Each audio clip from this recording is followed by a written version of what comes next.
All right, fresh out the gate, fresh out the gate.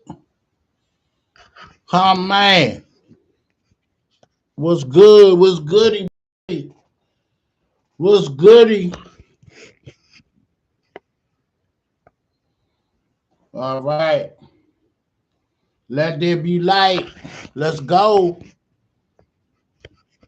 What's today's date? We're in the 15th day of Black History Month. All right. As you know, I like to be on my Tom Joyner. Black history is 365 days every day. You know, as a culture, we're making history every day. You know, I'm trying to get this camera together, y'all. I'm sorry. You know, I'm gonna get it right. I'm gonna get it right. I'm still a rookie. I ain't a year in the game yet, but you know, but I'm getting a lot of feedback about me being able to operate the camera. Uh, uh, Somebody texted me and was talking about me, saying that they heard somebody enjoying my content, saying I'm being described as the dude always messing with the camera. He got good content, but he be messing with the camera too much. So uh me, I'm trying to be authentic. So, you know, so indirectly, I'm becoming the dude that's known to be having problems with the camera. So not, that might be a thing for me. So I don't know. So uh we gonna so I'm on the fence. Should I buy a new camera or not? And I'm saying that on the strength of I'm trying to stand out. So if people recognizing me for something minute like having camera problems, so it's like that might be my originality, if you will. it, it honestly it sound crazy, but then again it don't. Because you gotta recognize what's different about you and your uniqueness, and therefore, again, I'm being described as the dude always messing with the camera. So that's somebody was talking about me, and that's how they was describing me. So uh it is no bad descriptions. The goal is to be recognized and for your channel to get caught on to, and you go from there. So let me shout out Townsend Tigers. You know what I'm saying? That's fam right there. That's where my son is studying at. And so I'm gonna be shouting them out periodically. You know what I'm saying? And you know, then I'm gonna hit y'all with the mug when I drink my coffee. You know what it is. You know, yeah. So I switch up on y'all. Between the Commanders, the Washington football team, between uh the Skins. I'm switching up on y'all, man. You know. So yeah. See, I gotta tilt my head and all that. I want a full head shot. See, there you go. You just gotta mess with it. That's all. You get it right. That's what I was going for right there. All right, so let's get into it. Let's get into it. Shouts out to my man Camise. He always telling me, bro, switch up your gear. So I told him I'll get to wearing some other designs from our era, like Adidas. He mentioned to me that Adidas is recognized worldwide because Adidas is a big brand universally, overseas, everywhere in the world, especially in the soccer, you know, anything dealing with soccer, Adidas has a big influence. They sponsor a lot of teams. So, out of all the brands, Adidas is very much recognized. And, so, he wanted me to wear some Adidas gear. So I pulled out this sweater. I forgot Adidas was once one of the sponsors. Now I'm gonna tell you how old this sweater is. I'm telling you, my gear goes real deep when it comes to the Skins, the Washington football team, the Commanders colors. So this sweater and hat goes back to, I'm gonna say, 1993. This how long I had this sweater in my lineup of gear. You know what I'm saying?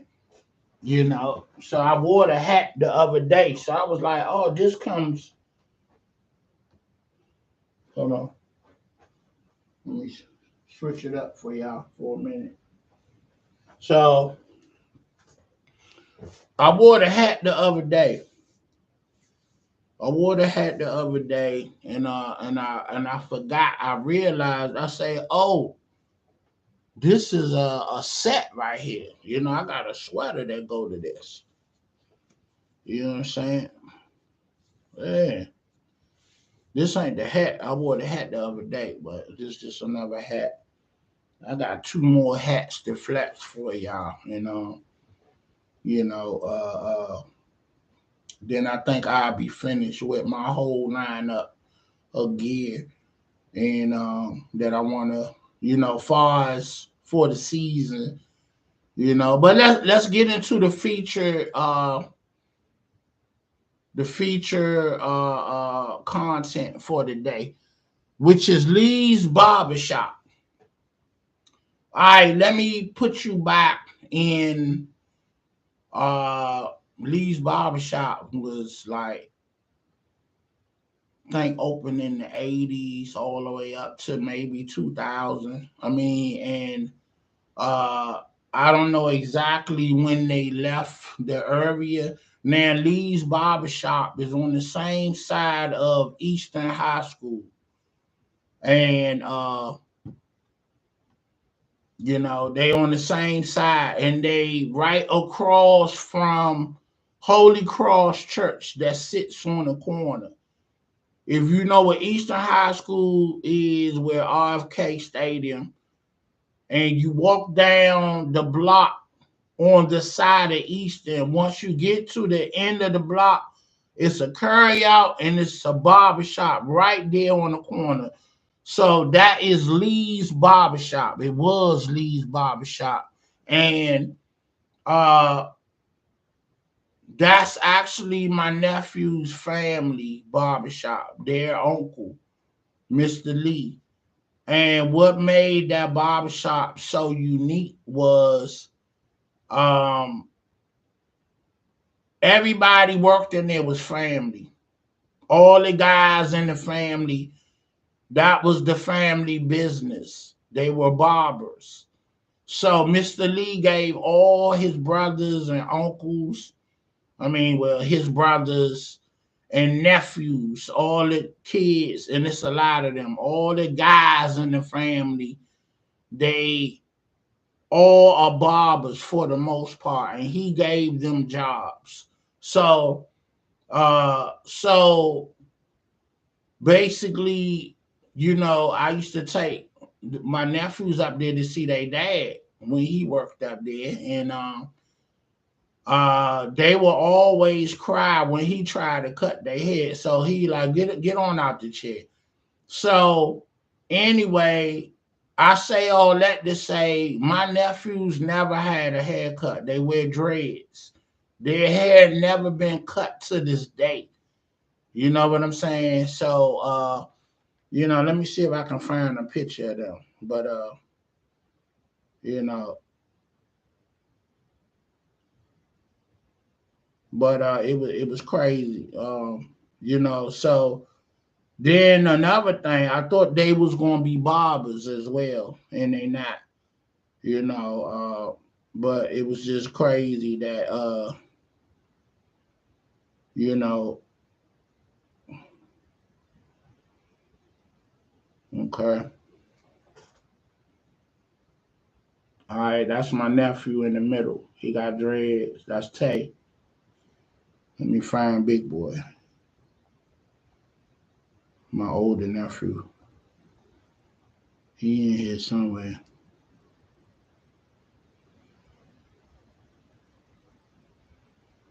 Yeah, so that's hold on, I got him. See, I ain't even know I was gonna show these pictures. You know. All right, that's my oldest nephew holding our little Lex, his niece. That's my daughter. That's her daughter. And so he on uncle time.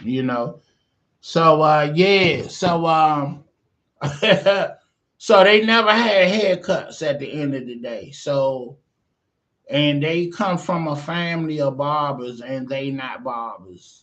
So that was just funny how, you know, you just don't know where life gonna take you and the path that you're gonna be on, at the end of the day. So um Lee's Barbershop is a staple of the community over there in that area of DC by Lincoln Park, in the hoods around in that area. And it was very genius of him to have a shop right there by a high school because you got what 400 kids in the high school, and maybe 200 of them kids are guys that like to get their hair cut.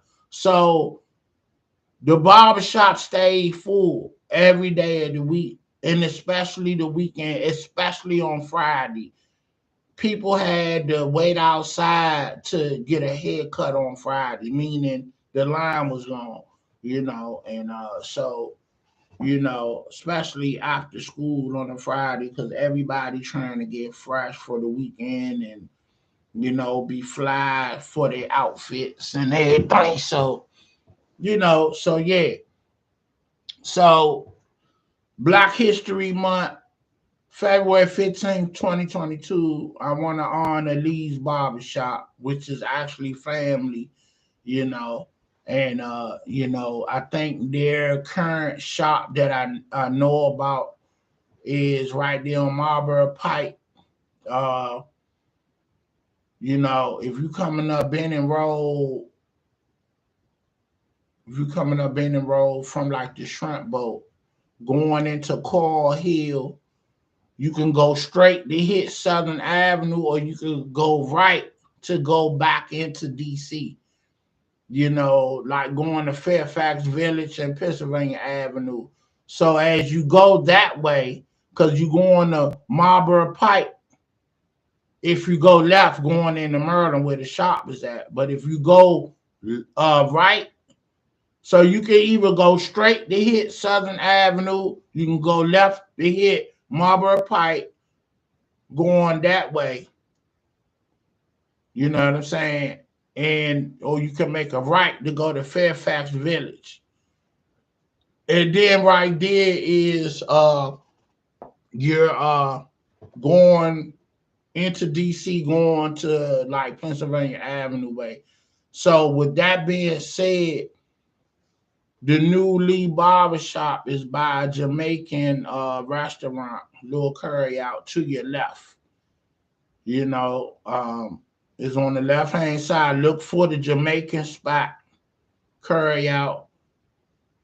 And I recommend them. They got good food. I don't know the name of their spot, but it's a Jamaican spot. Been there for a long time, at least almost 15 years that I knew about it.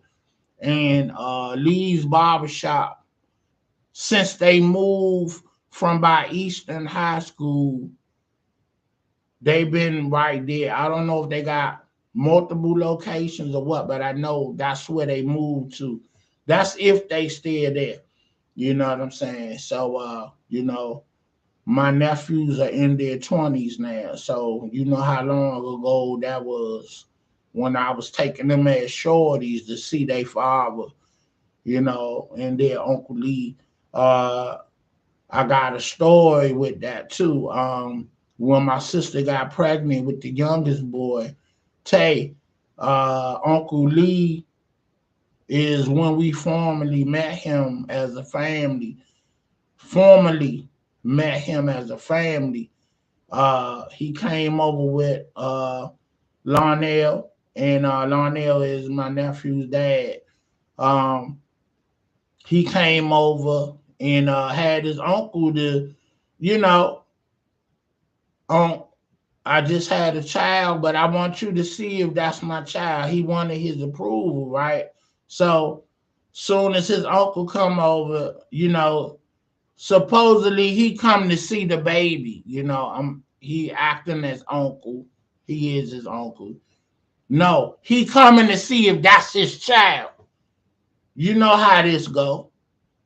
Nowadays, when a chick have a baby or a woman have a baby, you want to know if it's yours because the women running like guys now. They macking, they being players and all that. So you don't want to get caught up out there. You want to know is that baby carrying your blood in their body. So don't get offended, women, when somebody want to know. We not playing games. I want to know if that's my child that I'm going to take care for 18 years at the end of the day.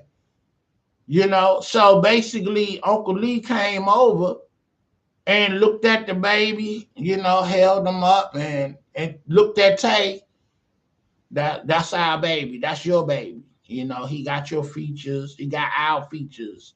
The Bynum features, and that's his child. So yeah, so don't get offended. It's what it is. And we ain't going for the okie doke. So it is what it is. So you know, uh, but in fact, if you do accept the child and you don't get no blood work done, I mean, and that become your child and you take on that responsibility, salute to you. But once you accept it, that's your child. You know what I'm saying? At the end of the day, all that child know is you as the daddy, as their father. So do what you do. You know that child gonna be loved by your family, and so it is what it is at the end of the day. Because I think the worst case scenario is when you find out that it ain't your child and then the mother don't know who the father of the child. I mean, really honestly don't know because she done, played with a lot of guys far as sleeping with them and whatnot. You know what I'm saying? So that's why I say, you know, women be on the tip about, you know, I'm gonna be like the fellas. I'm gonna do me and enjoy me. But you know, I'm just saying, you know, what do that make you? And what do it make the dude?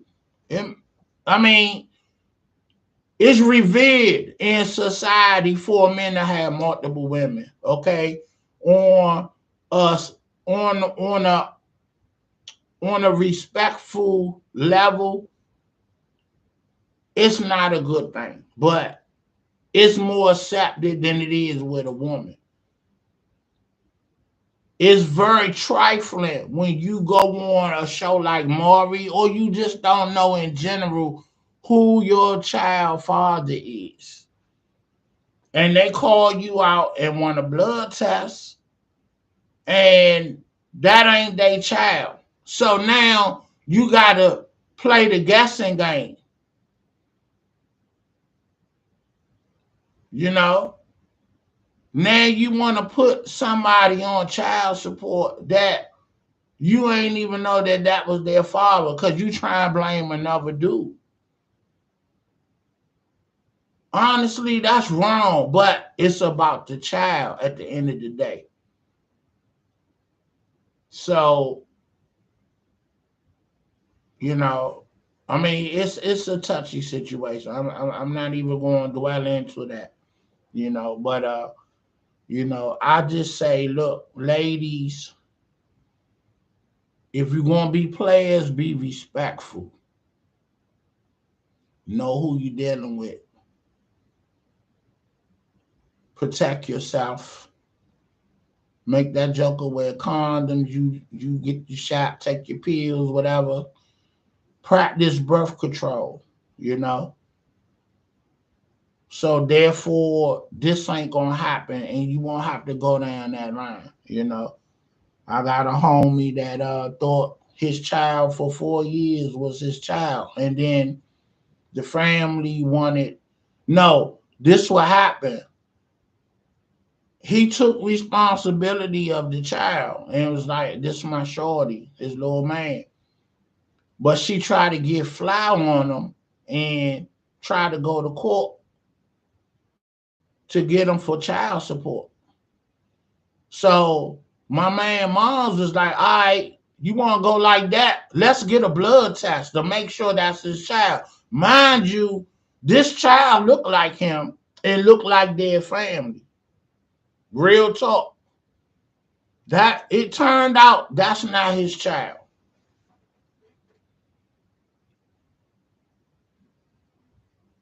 It hurt my man to the core, to the point that he was still wanting to take care of the baby. The baby was 4 years old. So his mother took charge and took control and say, "You're not taking care of nobody else's child. Let her find the dad and let him do what he supposed to do and step up as a dad and pay child support." Now, all this wouldn't even happen had she not been greedy, listening to her girlfriends. Girl, take him to court, and you should be getting money from him, not what he giving you. Now, mind you, they 18, 19, maybe 20 at the time. He ain't really working a good job. He working though, but he probably giving her $75, maybe $100 a week. But don't you know that $400 a month is the minimum that you could pay for a child if you don't have nothing dealing with the courts? You and your baby moms and baby daddy, y'all can agree to, hey, give me $400. Help me with $400 for your child. So my man was doing that before I found this out.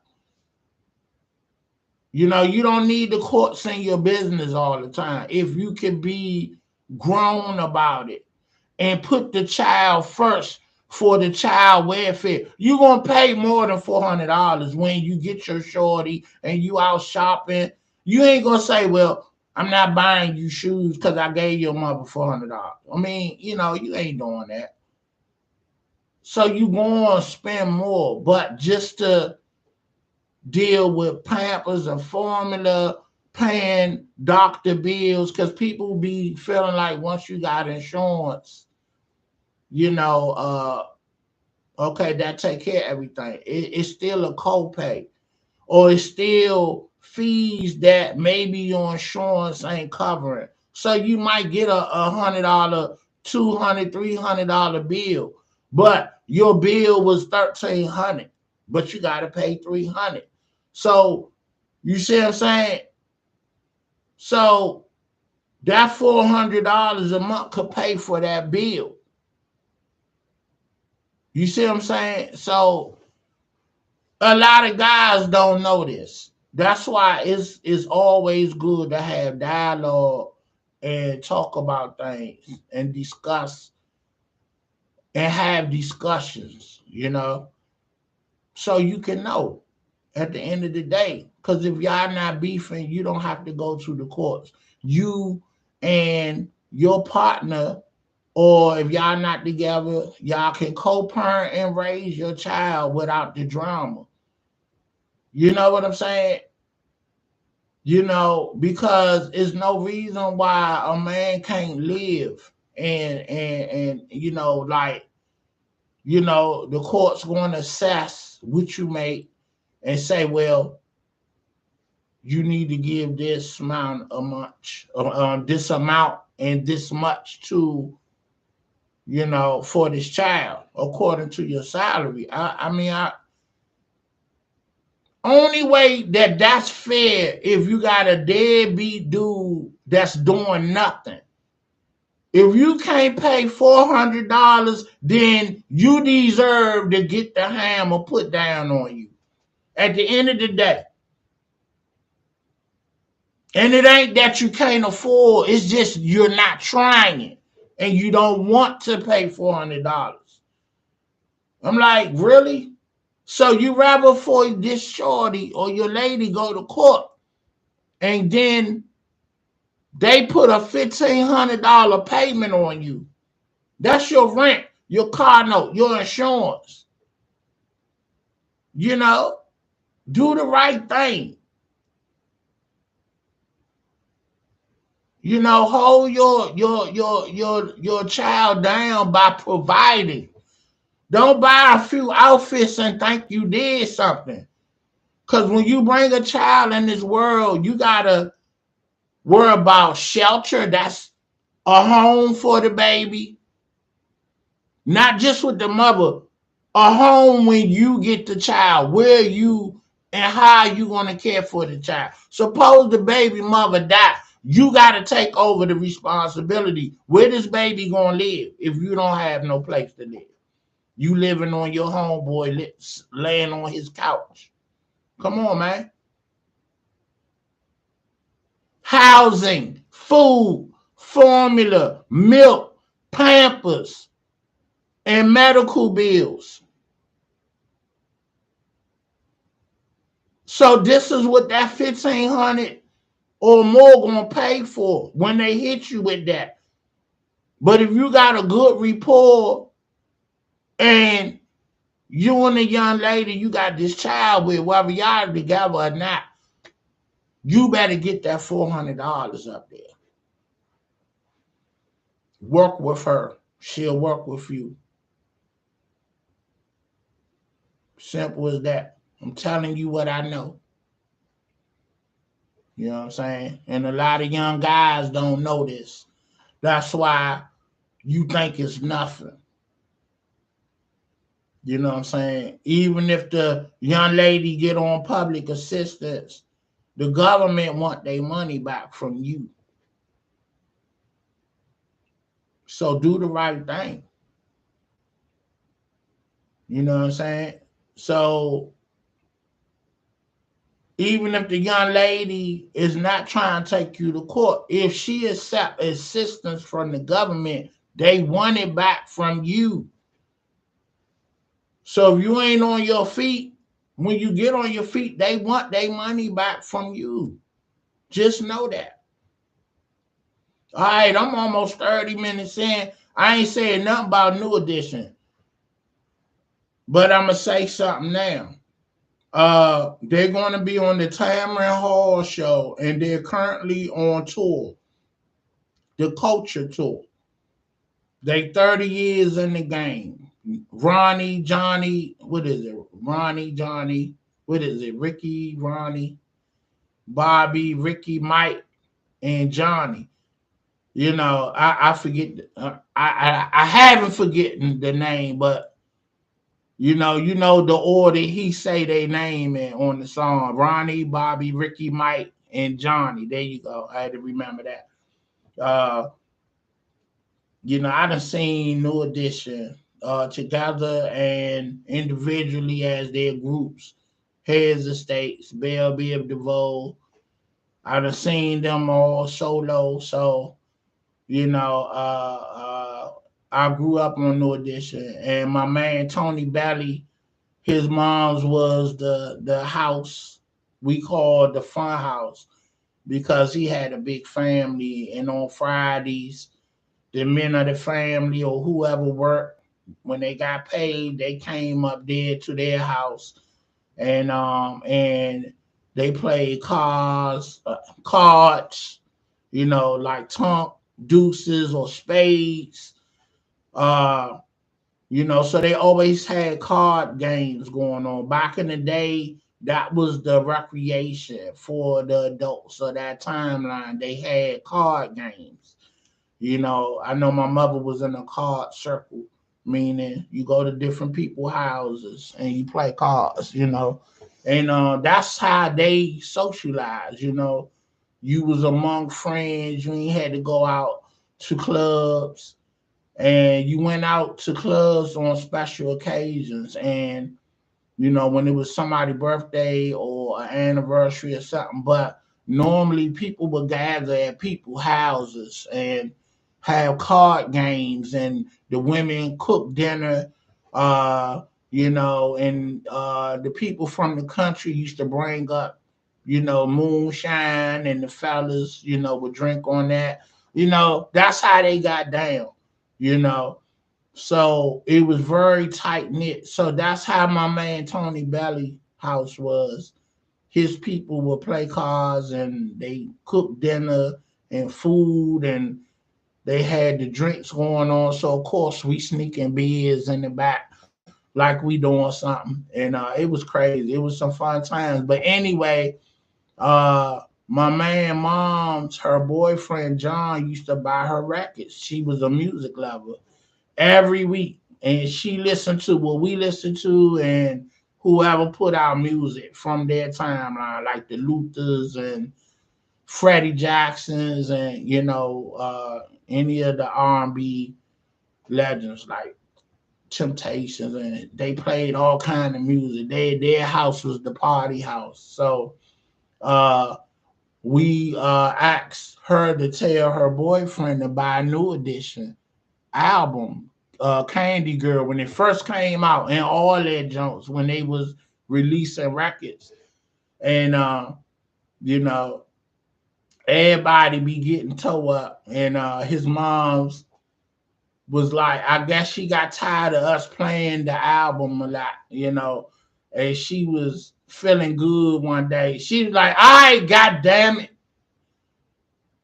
I'm tired of y'all playing the goddamn New Edition. I tell you what, I want New Edition in my goddamn living room right now. I want, look, Fall in Place. Y'all hear them songs so much. I want you singing these records right now. So, and she was dead serious. So, we geeked up like, okay, so I don't know how, but I guess I became Bobby Brown. Nobody wanted to be Bob for whatever reason. And so I got stuck with being Bobby Brown. So I think that's why I got a love for Bob. And then I really started respecting Bob when he left the group. Didn't know he got kicked out later on when they did the movie recently, and he got kicked out the group. But I thought he left because he really wanted to be a solo artist because he knew his work. That's what we thought. But I admired that, right? Uh, so we doing all the songs, the steps, and everything, man. You know, you couldn't tell us we wasn't no audition. You know what I'm saying? And even though she made us do it, we enjoy doing it. So, you know, so that's my remembrance of being at my boy house. His mom's name was Laverne, you know, and God bless her, you know, moms was all that. She was like what we call the fun mom.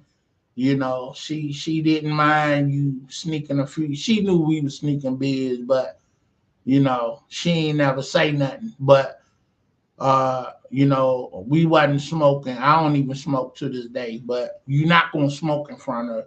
And you're not gonna straight up take a beer like it's okay. So you had to sneak it. But she knew what we was doing. We was sneaking beers back there. And you know, we come back ready to dance and we in there singing. One of the songs was one of my man uncles. He get toe up and get to crying about his girl.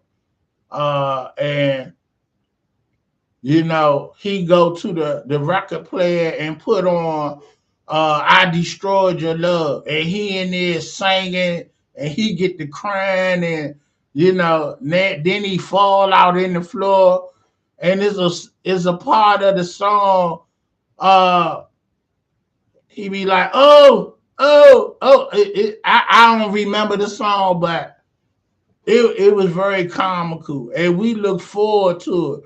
You know, when he didn't show up, we was mad. We was like, where Uncle Johnny at?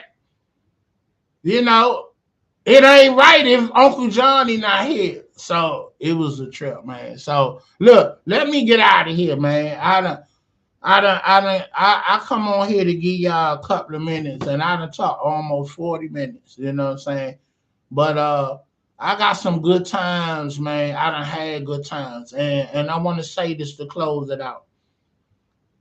Even though we grew up poor and we didn't know that we were poor because our families at that time, and I think we doing it in this day and time, we adapting, we are managing as best as possible, and we trying to let our kids have fun and enjoy their youth, especially as little shorties.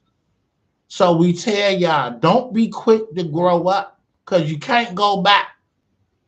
Enjoy your childhood. And I can honestly say, I enjoyed my childhood, you know, with my friends growing up. You know, we really had a childhood. We went out there, we played ball, we rode bikes, and, you know, we had the kind of OGs in the neighborhood. They knew who the good kids was and who was the bad kids. And they would kick the bad kids in their ass. And the good kids, they encouraged you and stayed on your neck. So when you got out of line and cut up, they like, what are you doing? What are you doing? That's when they used to say, the neighborhoods used to be a community. It used to be like that. I mean, it was definitely like that. You can't say nothing to these kids, man. They'll shoot you. You know, so I became you know, not no mentor, but I would talk to kids that I knew didn't mind me talking to them and encouraging them. You know, I had one of my nephew friends. I ain't gonna call his name, but when my nephew was playing ball, winning championships and tournaments, I tried to encourage one of the guys, and he was like, "Man, I ain't your nephew. I don't want to hear all that," and walked off. You know, when I was trying to encourage him, I'm like, bro, you need to be on that court. You just like everybody else. You got game. But he wouldn't go to class. He didn't want to go to school. So honestly, if he had just did the minimum, he ain't had to be on the school team. The AAU programs will get you a scholarship to go to college. That's how a lot of kids getting into college now, from the AAU program and forum. They getting recognized. You got a lot of kids that's not on their high school team that play for these AAU programs, and they getting scholarships. It's another avenue. But you gotta have some kind of academics. You can make all C's and get into college and make somebody basketball or football team because your talent is shining. They see it's something special about you. So yeah, you might not be a doctor or a lawyer, but you can make it in a league that'll make you millions, that will allow you to take care of your family and send your family to college, your kids and your niece and nephews. Everybody ain't meant to be a doctor and lawyer, okay? It's by design. Everybody has their own whatever it is. It's up to you to try to figure it out. What am I good at? And then it's up to us as adults to see a gift in somebody and say, you need to concentrate on that. That's your lane. I had 3 people maybe last 3 weeks that subscribed to my channel and said,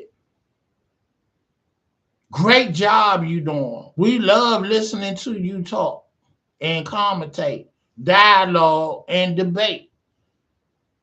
You are natural. This is your lane. And I say I used to get in trouble for talking and running my mouth. I was that kid in class, And so thank God for the podcast platform and forum. So, I done spoke on this before. So, this is our stage. You the writer, you the producer, you everything in charge. When you come on this platform and you get in front of this camera, whatever your talent is, display it. Somebody appreciate it. You know what I'm saying? And then once you understand how to move, then you can capitalize on it, and make some paper from it, understand branding and brand you some merch and then, promote it and make you a few dollars. And that few dollars might turn into something big. You might want to write a book, you might want to, whatever. This is your platform to do it. And guess how much it costs? For free, $99.99. You hear me? For free, $99.99. For free, $99.99. Thank you, YouTube, for having a free $99.99 platform for folks to display their talent, whatever it is. All right, this big day, Street Finest, I'm signing off. Happy Black History 365. I'm on my Tom Joyner. You feel me? It's February 15th. We in the 15th day of our Black History Culture Month. And but it's Black History every day, 365. So don't forget that. All right. Like, share, subscribe, and thank you very much. Peace. Y'all have a great day. I'm out.